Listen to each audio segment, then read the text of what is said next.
Hey guys, welcome back to yet another episode of Top Billers Toolkit, where me and my twin brother interview top billers from all around the globe to unlock the secrets to their success. Today's guest is John Joe. John Joe is the director of Metric. Not only is he in charge of a team of 30 high-performing recruiters, he's also a 750k biller. And this blew my mind. The average recruiter at Metric is billing $419,000. Yes, that's the average. On today's episode, we're going to be talking about how John Joe and Metric have managed to create such high-performing recruiters. We're going to be speaking about specific BD tactics that the company uses in order to win new accounts. And we'll also be talking about the fundamental things that every top biller at Metric has in bucket loads in order to be successful. Guys, trust me, this is going to be a fantastic episode. So, as usual, grab a cuppa or a glass of wine, depending on when you're listening to this, and let's get into it, shall we? John Joe, welcome to Top Billers Toolkit. Thank you so much for joining us today. Cheers, guys. No, happy to be here. Looking forward to discussing everything recruitment with you. Awesome. I have to say, I'm just ridiculously impressed with yourself, John Joe, and your company, because it sounds like you are breeding just incredible billers, and the consistency of your average biller is quite impressive. I've never heard of anything quite like this before, so yeah, I'm really excited to get into this. So without further ado, let's get into the very first question that we ask everyone, which is, what's the number one tool in your toolkit, whether it be a mindset, strategy, or software? Yeah, good question. And something we've probably given more consideration to over the last year or so, when we've sort of looked back on why we've outperformed the market and what is our sort of DNA or our secret sauce. For me, I think mindset comfortably is the one of those three. I'm yet to see a sort of piece of software that can come close to mindset. Strategy is important, of course, and having a blueprint and setting people up for success is important. We've developed world-class L&D over the last few years, which is integral to our success. But I think it's more the mindset of an individual coming into Metric and how we prepare them is more important than necessarily what we teach them. If I look back at my own personal success, like, yes, I know my market well, I'm good at doing searches, I'm good at selling retainers, but that isn't possible if you don't approach it with the right mindset and the right will and drive to succeed in what is essentially a commercial revenue generation job. So for me, my recruitment's 80% mindset, for sure. Really interesting. I'm so fascinated because I have to say, a lot of the top billers, when they say like, what is that thing that differentiates the top biller? It's normally drive. That's what I get, drive or mindset. From the people that you've interviewed and or have worked with, what is that drive being fueled by? Is it for success? Is it fear of failure? Is it to buy a new house? Is it a new car? Is it to impress everybody? What do you think? Good question again. I think a combination.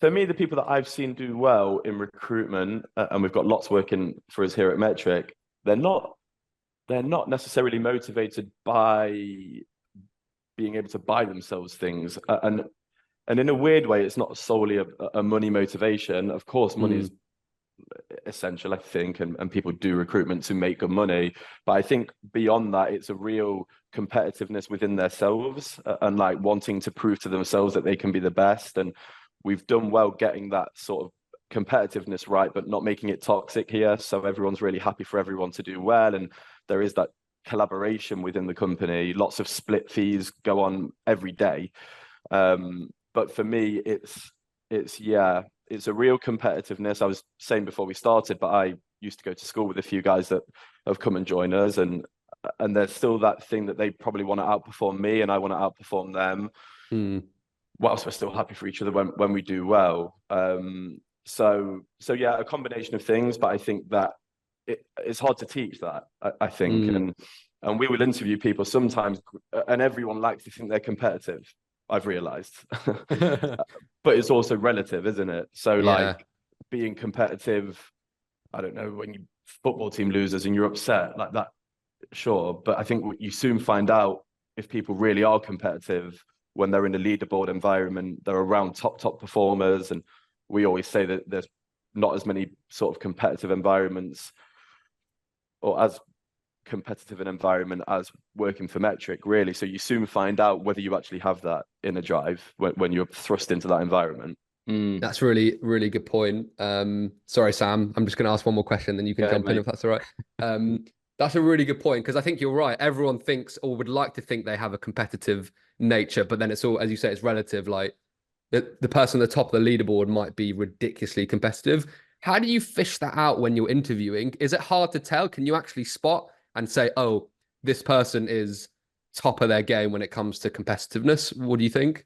Yeah, it's difficult, obviously, but we're getting better at identifying that. I think what we look for when we hire is someone who's achieved something in their life, which sounds like such an obvious thing to say, but I think the stereotype is someone who's into sport in recruitment, goes hand in hand. That's been the case for decades.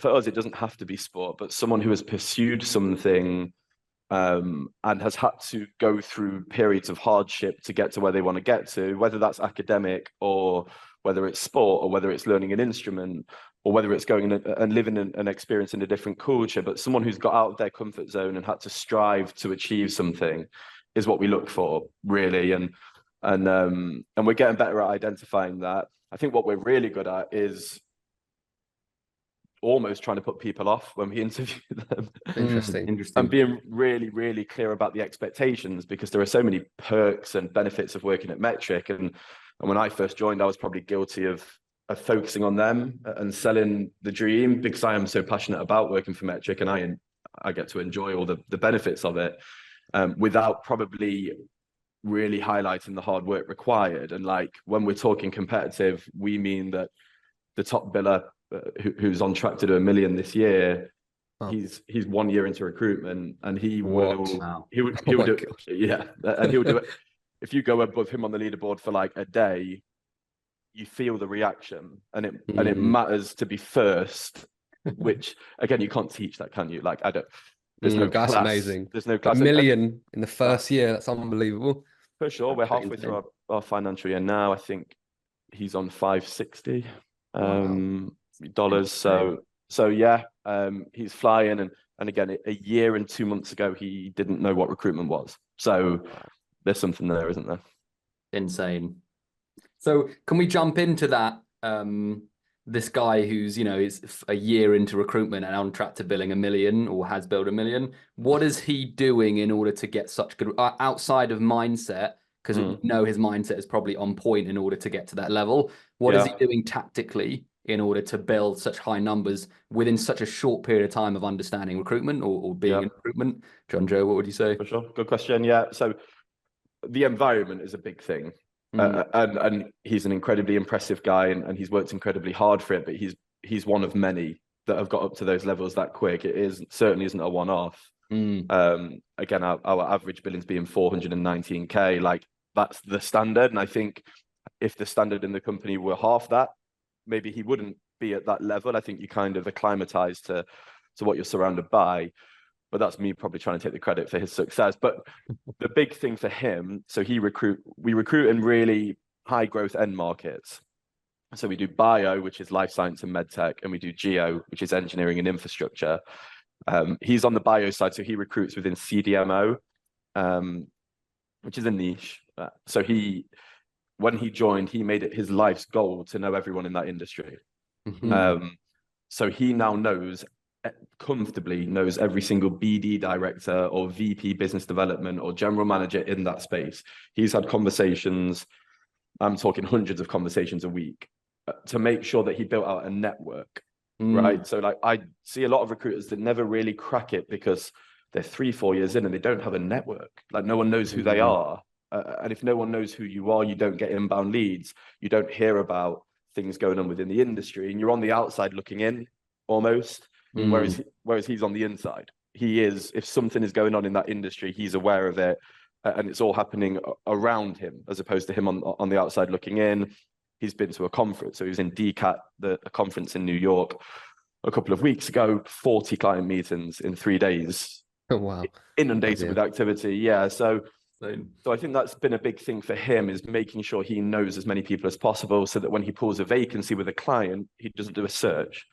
there's no search. It's like, right, I've got 5 people on the West Coast right now that are perfect.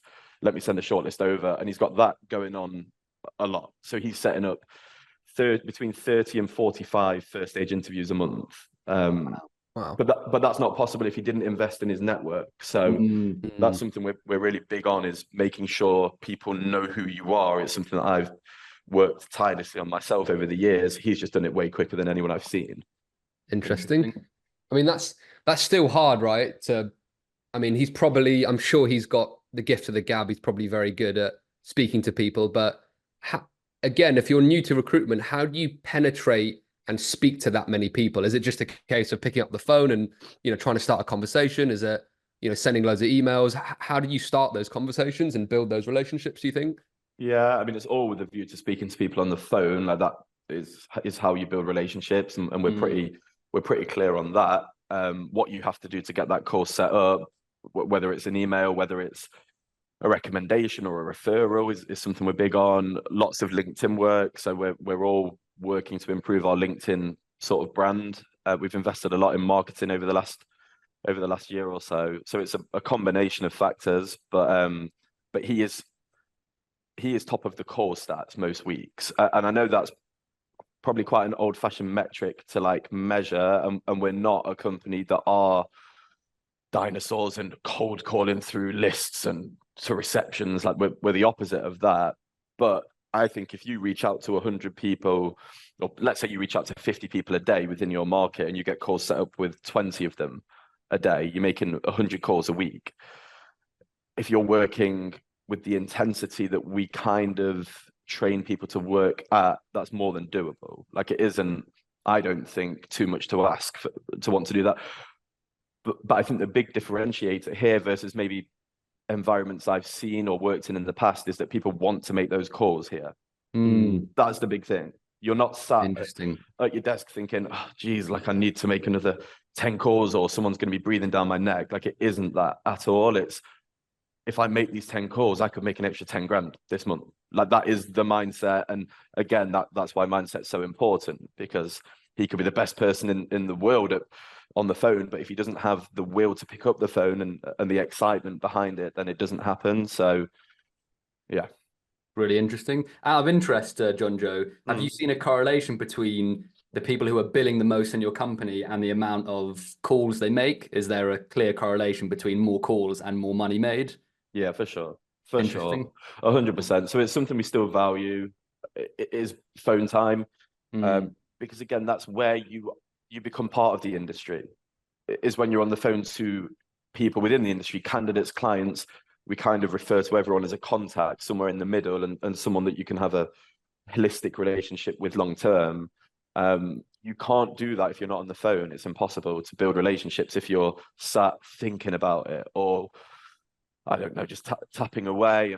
And of course, there's a subtlety to setting it up, and you have to be active on LinkedIn. You have to send a lot of emails. But yeah, there is a clear correlation between people that have a network is how I would refer to it, but that is built through being on the phone, versus people who, when they get a new role on, have no candidates for the role. So they have to go and do a search, and that takes them maybe 3-4 days to send candidates. And that 3-4 days, like, that's a long time in recruitment, especially if there are other recruiters on the roll. So we train people to build networks and to want to be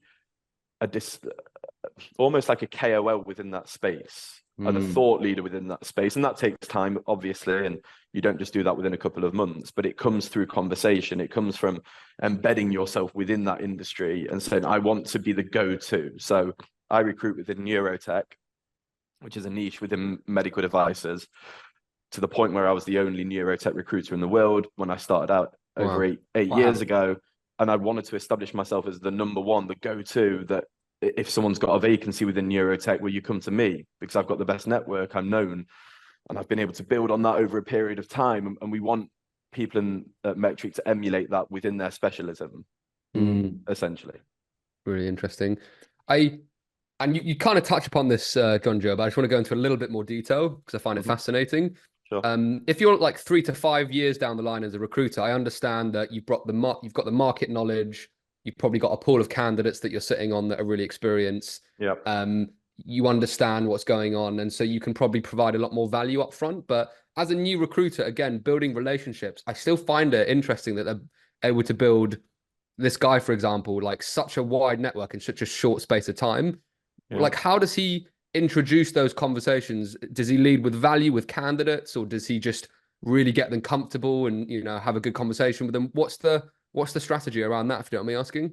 Yeah, I think in certain core markets that we have, it helps that we've got a track record as a business, right? So we don't bring people into like cold markets necessarily. We've got enough expertise within the leadership team across medtech, me, life science, our CEO.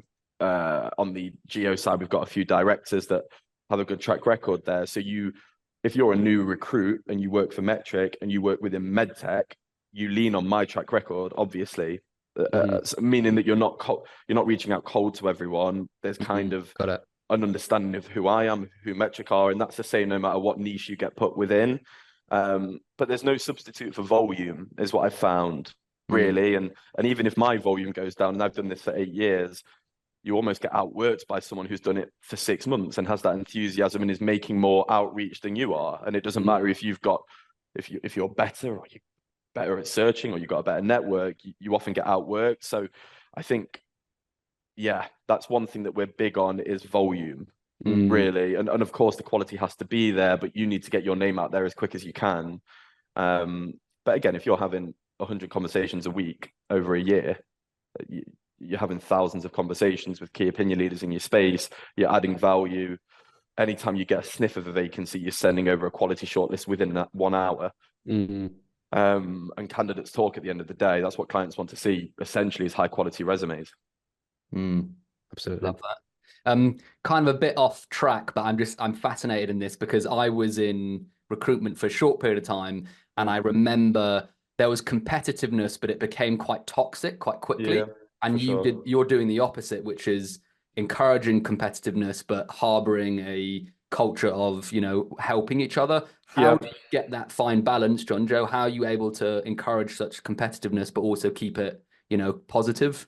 Sure, it comes from the top, I think, like a lot of things within the company. And we were very intentional, and our CEO was very intentional when we set Metric up 4.5 years ago, that we would have a culture of collaboration and there would be no in-house fighting about splits or who's owed what, or that's my account. There's none of that. Like, we have so many shared accounts here. There's essentially all of the accounts are Metric accounts if you go down that road. So it's like, no, you're sort of given a niche and we want you to build that out. But we want everyone to benefit from everyone's account in a way. And you have to get the messaging right with that from the beginning. It's hard to undo toxic competitiveness when you're years in, which a lot of recruitment companies are. You have to hire the right characters. But again, if they see that I am sharing all of my accounts and I don't have that sort of mindset around it, then that's all they know, really, is how I am and how Joe is the CEO. So it is a difficult balance to get right, but it's something that if you've got it right, that's just the way it is here, really. And everyone benefits from it, and people love getting split accounts. Like, it's a huge part of what we do, but very intentional. Like, that sort of thing doesn't happen by accident. Yes. And yeah, you sort of try and learn from.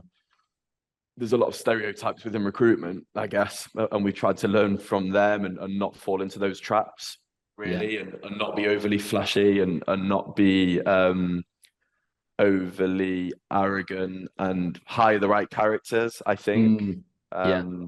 So yeah, all of those factors.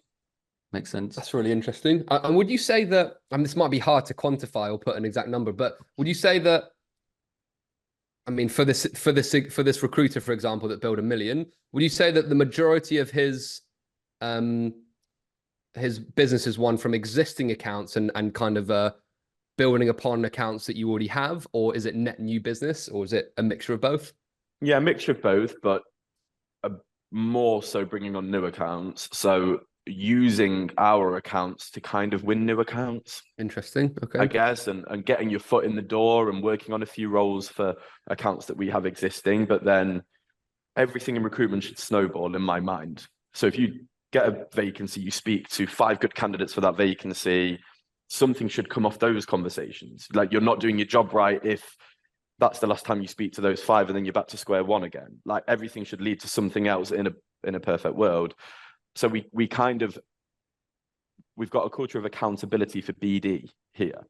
So much so that we changed everyone's job title to business development something. So business development executive, business development lead, business development manager, because we expect people to bring on accounts. Like, that is a non-negotiable. That's not optional. You can't get a certain promotion if you've not scored over 50k of your own business with your own account. Love that. So it's a big thing, like, and we equip people and we train people to be able to do that. So yes, benefit from the accounts that we've got, and we want people to, but you're not doing your job if you don't convert that into then something else out there. So probably 75% new business, 25% someone else's account, I would say. Love that. Love the emphasis you put on winning new accounts. I think that's absolutely crucial. And I think for some recruiters, it's not drilled down hard enough at the beginning. For sure. For sure. Sorry, go ahead, mate.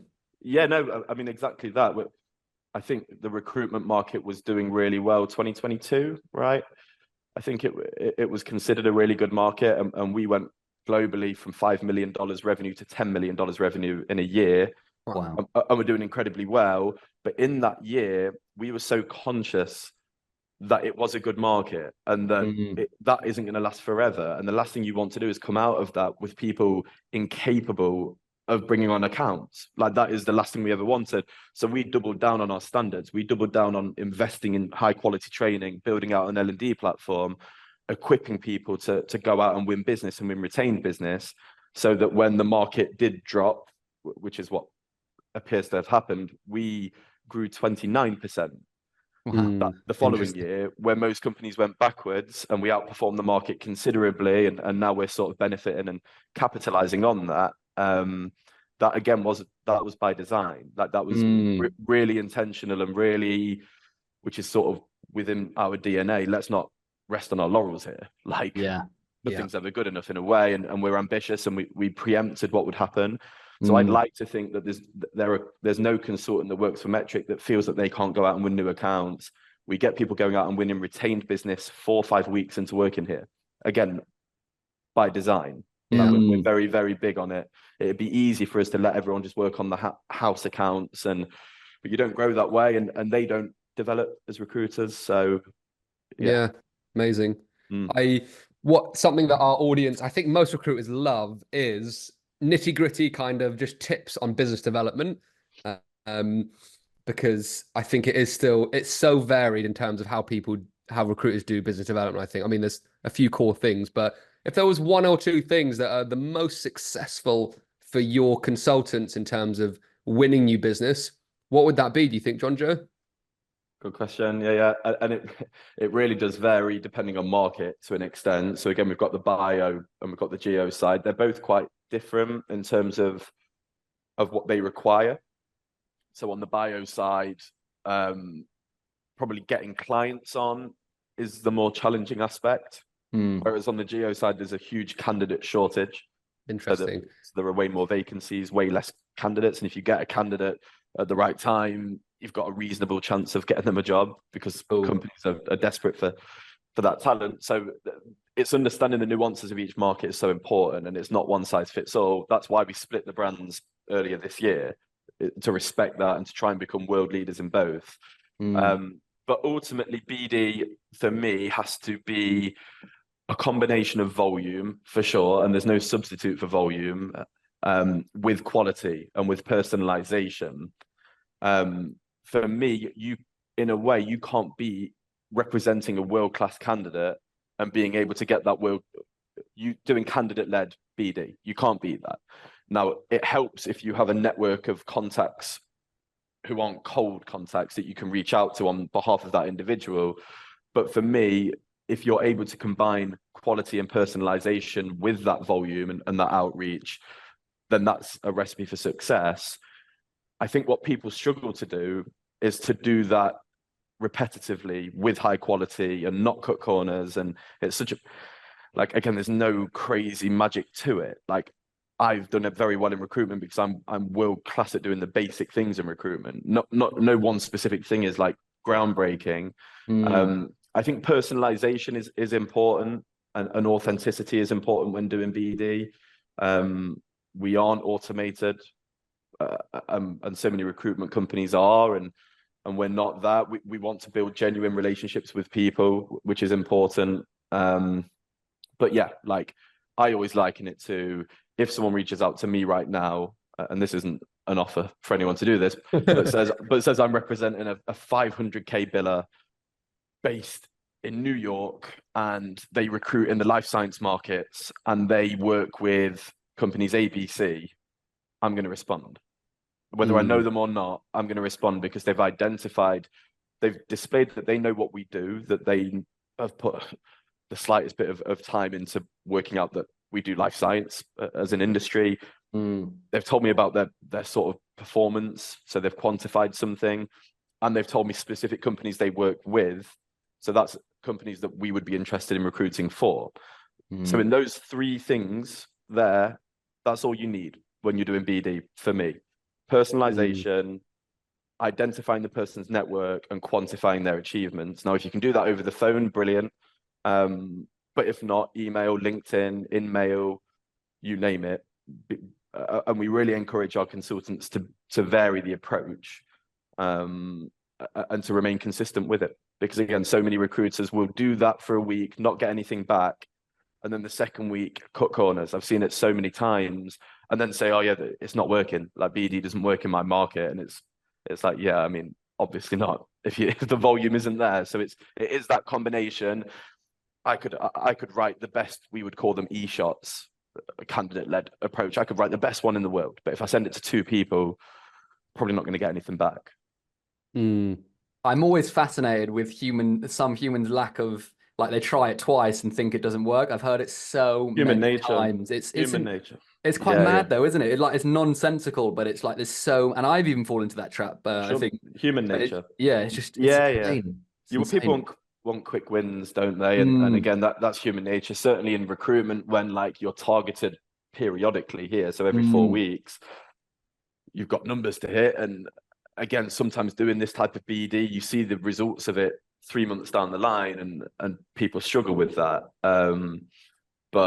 But yeah, like there is no substitute for consistency and for doing the right things day in, day out. And again, that is what makes top recruiters. That's what separates decent recruiters to the best recruiters. People that can remain consistent, and that's kind of a skill in itself. The discipline that's required there when there's so many things that you could be doing within recruitment. Just ignore the outside noise and just focus on control the controllables, for want of a better phrase.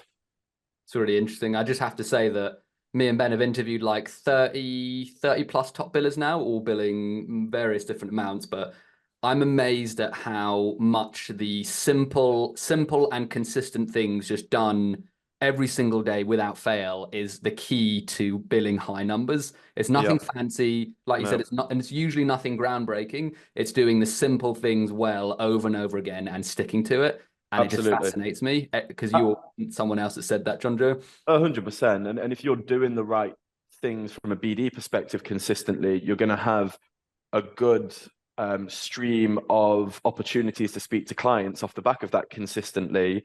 And when you're having regular client interaction, you improve as a recruiter. You're not going to improve if you're never breaking in and having those types of conversations and pitching retainers and selling yourself and selling the company. If you go 2-3 months without really having those type of conversations, you stagnate as a recruiter.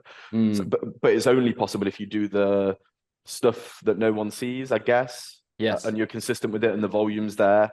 And you get frustrated because you get nothing back, but you think, no, I'm just going to do it again tomorrow. I'm going to do it again the next day. And then before you know it, things start coming from it. And it's really simplifying recruitment, because recruitment really isn't complex. It's probably the most straightforward thing there is. There's a clear blueprint for success. And again, we've seen it so many times here that we've been proven right, that if you just follow this basic blueprint for BD, things will come and you will do big numbers in your first year in recruitment. Numbers that when I started in recruitment, I didn't think were like possible for someone even 5 years in, let alone 1 year in. Really fascinating. Onto that blueprint, now that you just mentioned it, I think you've alluded to some of it, John Joe, but can you outline like a typical daily blueprint for your high billing consultants on a daily basis? What do they have to do? What numbers do they have to hit? Can you just give us a rundown if that's okay? Sure. So we've rolled something out recently, which is called an accountability plan. So we have day plans for people. So it's important to structure your day. Yeah. But what's more important is being accountable to the whole team at lunchtime, so halfway through the day, and at the end of the day. Did you get done what you said you were going to get done this morning? And you put a tick in the chat if you did, and you put a cross in the chat if you didn't, and you don't want those crosses to be adding up. Not that there'd be repercussions, but because you want to be accountable. Like that, it's a company value here. It was the fifth value that we added in, accountability. So I think that may differ depending on each team. So on the geo side, I think for them it is do 2 searches and send 30 or 40 personalized, tailored client BD reach out messages on LinkedIn. That's your morning. If you didn't do it, why didn't you do it? Because everyone agrees beforehand that this is all feasible. For the afternoon, I think it's send 2 resumes and do another search and make 15, 20 calls. The metrics we will allow the managers to differ per team. The point of it all, though, is the accountability thing. If you can drive accountability for people sticking to what they say they're going to do, and they actually do it, then the results come. I think it's so easy for people to talk about and write a day plan and have a great idea about what they're going to do and accomplish half of it because they're not made to be accountable. But someone's day typically will be a combination of that, of personalized BD outreach messages, getting on the phone to as many people as possible, doing searches, doing LinkedIn posts, so working with our marketing team to develop their online brand, a real combination of factors. But you want to feel that come the end of the day, you've got 2 ticks. And that feeling of achievement, even if you've not scored a fee, even if you've not arranged a send out a first stage interview, it's important that you get that feeling of satisfaction in recruitment. So that has been a huge factor behind our success is rolling out that accountability plan. And that was important for me doing well when I started out because I was good at certain aspects of the job. I think I was pretty good on the phone and developing client relationships and selling retainers, but I could kind of drift at times and say I was going to do something and not do it. And I was the only one that lost out because of that. So here it was so important that we want everyone to be accountable to each other, to the person sat next to them, almost like they'd be letting them down if they didn't do their bit. So yeah, the accountability factor is enormous for us. We've not been able to grow to the level we have without the amount of contributors that we have revenue-wise every period, every month. It's huge. It's like you've not done your bit if you don't score a fee, really. And the expectations are high, and that is a lot to put on someone. The expectation is that you score a fee every single month. No excuses. And that is high achieving. That is a lot. It's a high performance environment. But that drives standards, that drives accountability.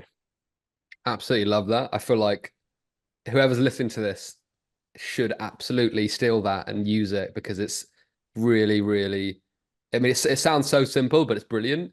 And accountability in the afternoon and the evening, and making that public as well, which I think is really smart, because that's the thing, isn't it? It's like you're accountable to the team as well, which is amazing. Really, really 100%. brilliant. I love that. Yeah. I think if people are accountable to themselves, it's not always a recipe for success, is it? You can cheat yourself in a way, 100%, if no one else finds out. But if you're cheating 20 people in the room and you're having to explain why every day, you just make sure you don't put yourself in that position.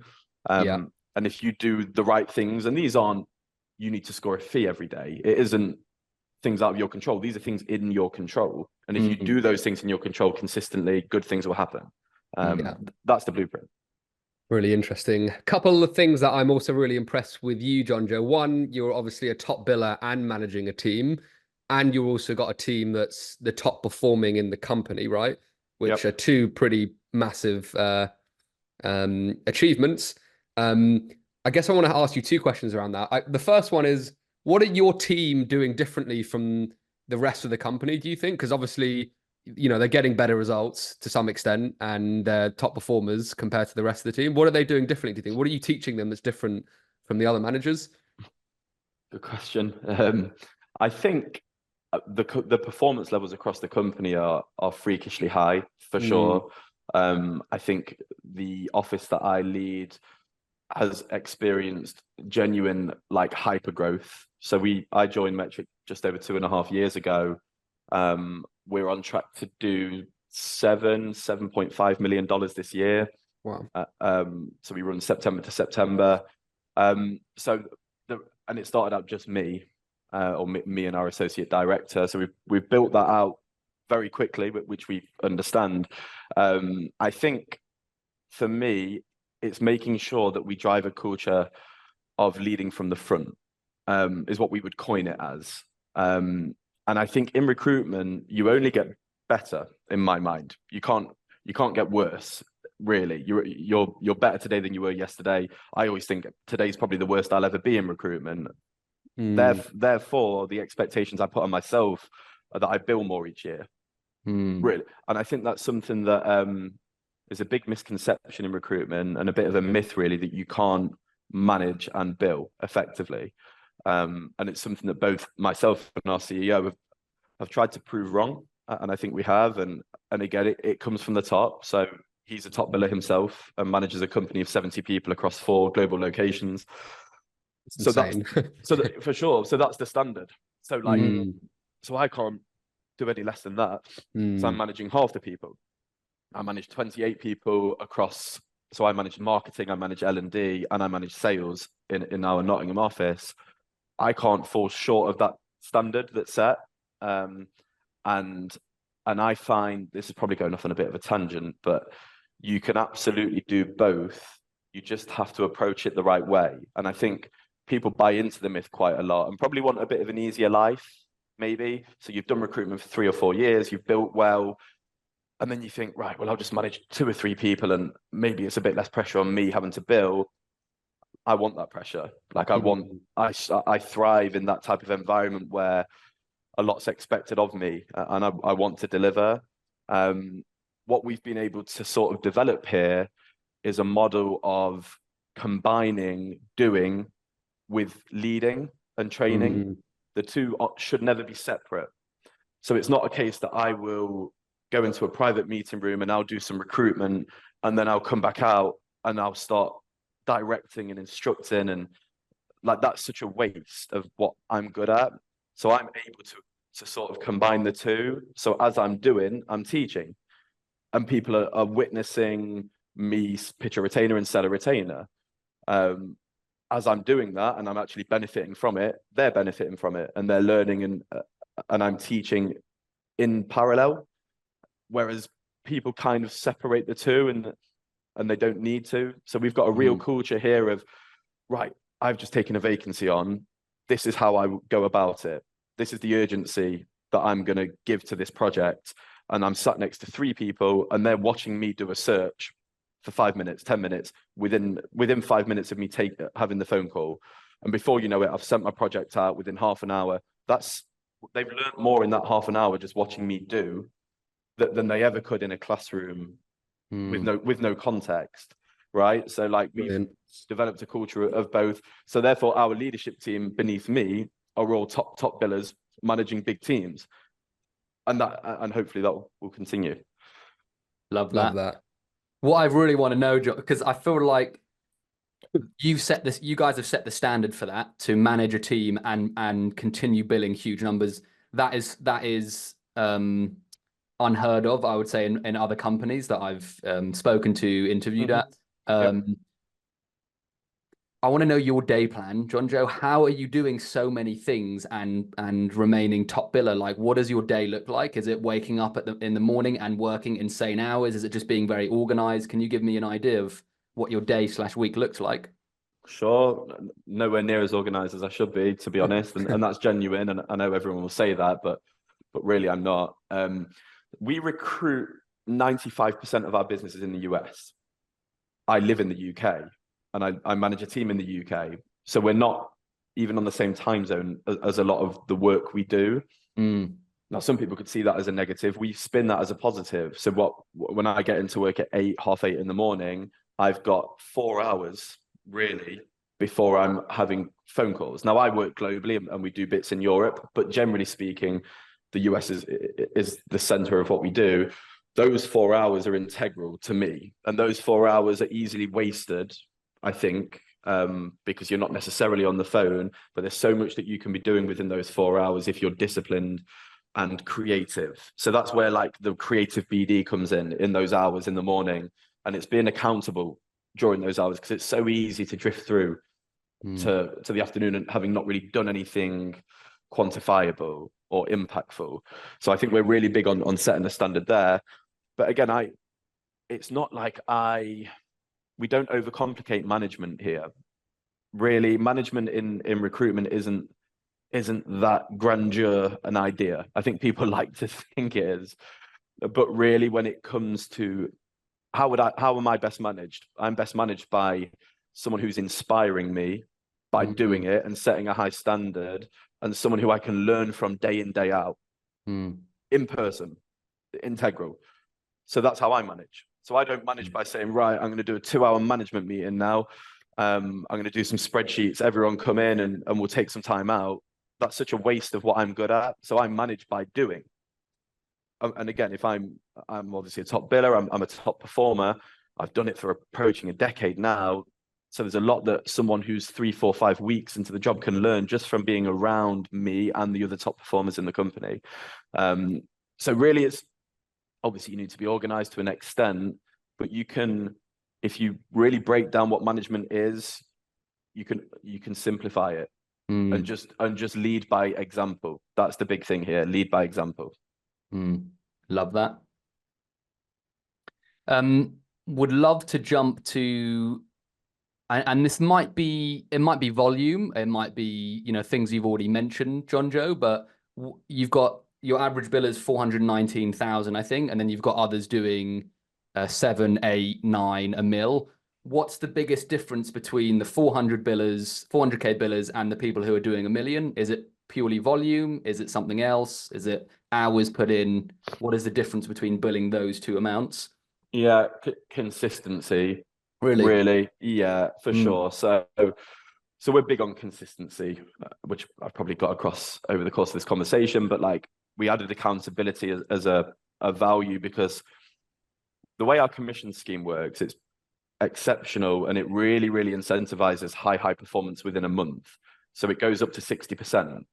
So anything you bill over 90K within a month, you get 60% of. So you make more than the metric. I've never seen a better one. Yeah, that's mad. And again, that's why one of the reasons our top people stay. So you can end up doing a big month and making big money, and then I think in another environment fall into the trap of then taking your foot off the gas a bit and blanking and not scoring for a couple of months. But for us, again, we drive accountability so much, and we drive the importance of consistency so much that doesn't happen. And that's what the 7, 8, 900K billers don't blank ever.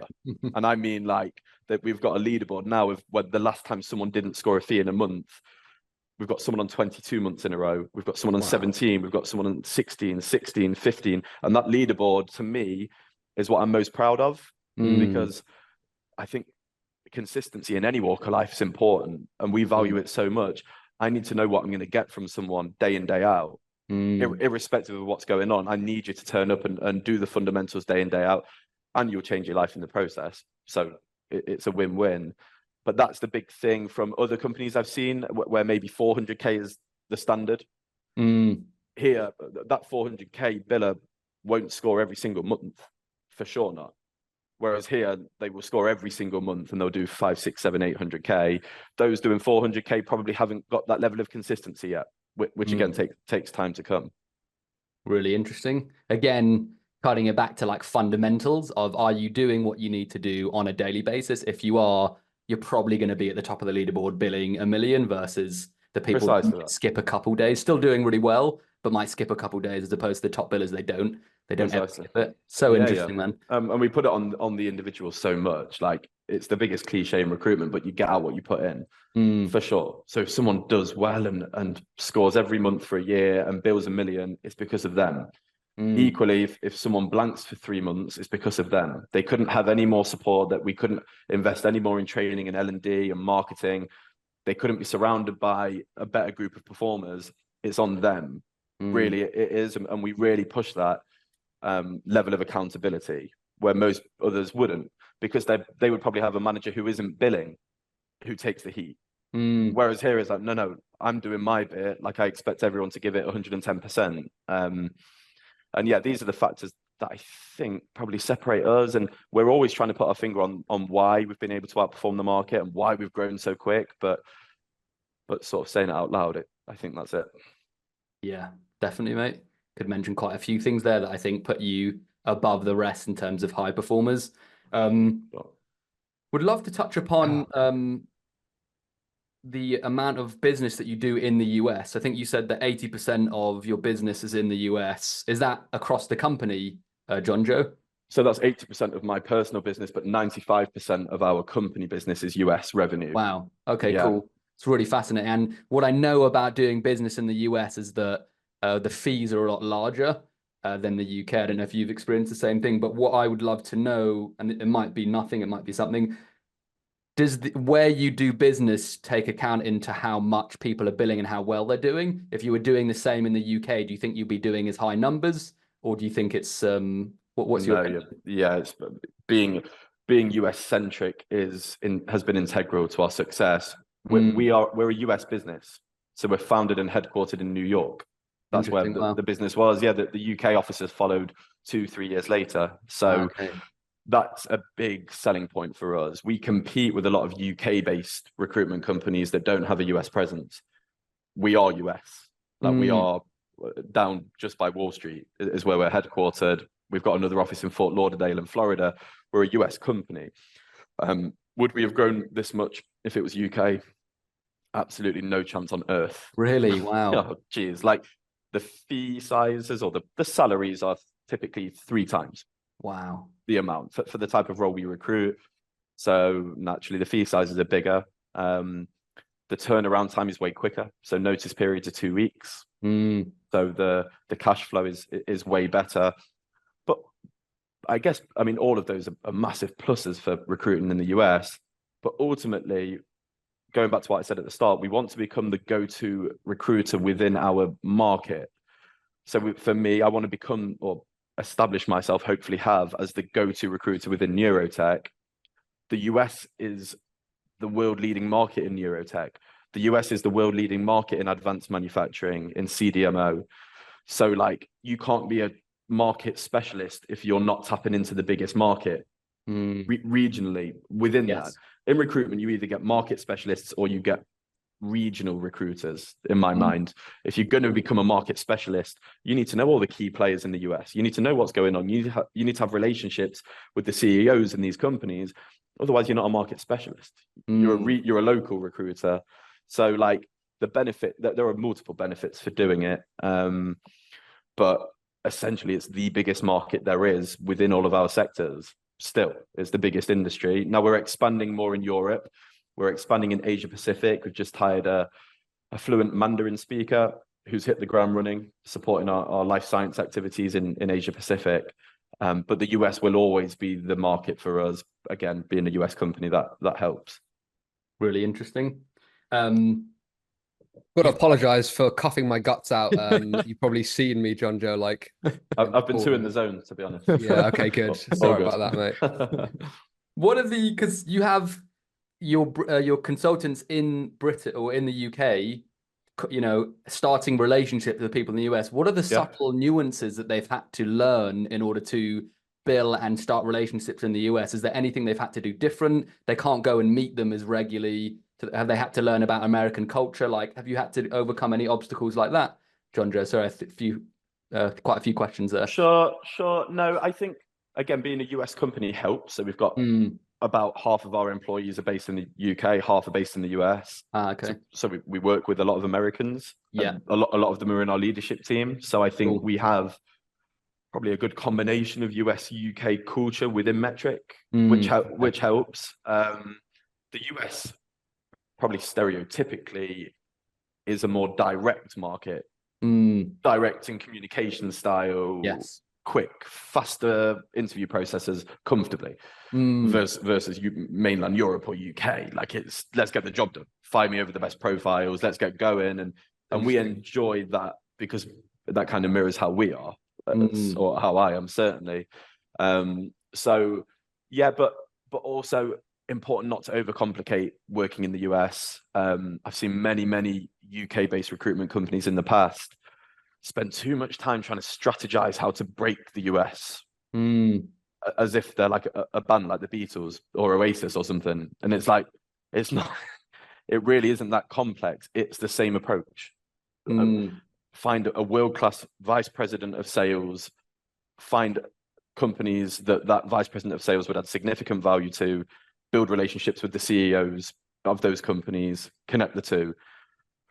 It doesn't really matter what the location is, really. And I think people can spend too much time thinking, well, the US is intimidating, and I'm not sure about it. It's the same approach. And if anything, they're more receptive, and it moves quicker. So yeah, but again, being a US business, we all have US numbers. We're headquartered there. We have boots on the ground there. That's an advantage that I can't deny, versus if we didn't have that. So yeah. Really interesting. I think we're coming to the end of the pod. I can't believe how quickly this has gone, John Joe. So thank you. Me neither. Last question from me, unless Ben has anything else. What are the biggest lessons you've learned through your time of, you're a top biller, you've managed a team, you've been working at a company that produces insanely, freakishly high performers? What are the biggest lessons you've learned, John Joe, would you say, throughout your time of working at Metric? Sure, no, good question. I think I would say that for me, the expectation that you should put on yourself when you're a good performer is probably more than most would. When I joined Metric, I wanted to see how good I could become. I didn't want to sort of slow down and look for the easy way out, really. And what I do isn't easy. Like, it isn't easy to bill 750 a year and manage 30 people across different functions, obviously. So I don't have my job. I don't come to work. It's not a breeze. It's a challenge. But for me, we've created an environment here where people want to be that. They want to work with the best, and they want to be the best. And we interview dozens of top billers from other companies that are on 300-400K. They want to double that. They want to come and learn from the best, really. So I think that the Metric experience for me has been, don't put barriers on yourself. Don't listen to stereotypes about managers. You can't manage and bill effectively. You can if you're good enough, and challenge it. Expect more of yourself. And again, we expect a lot of our managers here, but they all bill 600, 700, 800K and make a lot of good money whilst doing it and enjoy what they do, as opposed to plateau after 4 years, which I've seen so many recruiters do. Plateau and think, well, that's me now. I'm going to put my feet up and manage 3 people. I guess we're probably just built a little different. Love that. And sorry, last one, because I'm always fascinated in high performers like yourself, John Joe, who are doing so much, making a considerable amount of money. What drives you on a daily basis? What is it that keeps you going, performing at such a high level? Is it the money? Is it the house? Is it the love of the process? Is it a mixture of everything? Like, what's going on in your head when you do so much work? Yeah, it must be built within, I think. It's not the sort of thing that you can teach necessarily, but a genuine competitiveness against myself, I think, and a genuine drive to want to outperform others and be the best version that I can be. It certainly isn't to be able to afford to buy things, although that's a nice byproduct of it. We've had our first baby a few months ago, so I guess. Oh, congrats, mate. For sure, thanks, appreciate it. So you tap into different things, I guess, and motivation now is making sure that she has the best life possible, for sure. But the will to be the best, really, is a fundamental thing, and maybe an element of not wanting to face reality if I'm not the best version of myself. And we push that on everyone, and we always say everyone's got different ceilings in recruitment, and if your ceiling is being a 200K biller a year, fine, no issue with that at all, and you're more than welcome here at Metric. Just make sure you do 200K. That's it. Because what we have probably a low threshold and a low tolerance for people that don't max out their potential. it's not the right company for you. And there's a million companies for you, for sure, within recruitment. But Metric isn't that. Metric's the place to be if you really want to find out how good you can be, and surround yourself with a very small percentage of the population, I think, really work for Metric. It takes a certain type. Love that answer, mate. John Joe, thank you so much for coming, mate. It's been an absolute pleasure to learn more about yourself and Metric. And I feel like you guys have got a perfect concoction of multiple things that allow you to propel into greatness. So thank you for sharing your wisdom, and thank you for your time, mate. Really appreciate it. Thanks, Pleasure, guys. Pleasure. Much appreciated. Thank you. Hey guys, thanks for tuning in to this episode. If you enjoyed it, please don't forget to subscribe on YouTube and Spotify. Tune in for another episode next week, and we look forward to seeing you again very soon. Peace and love.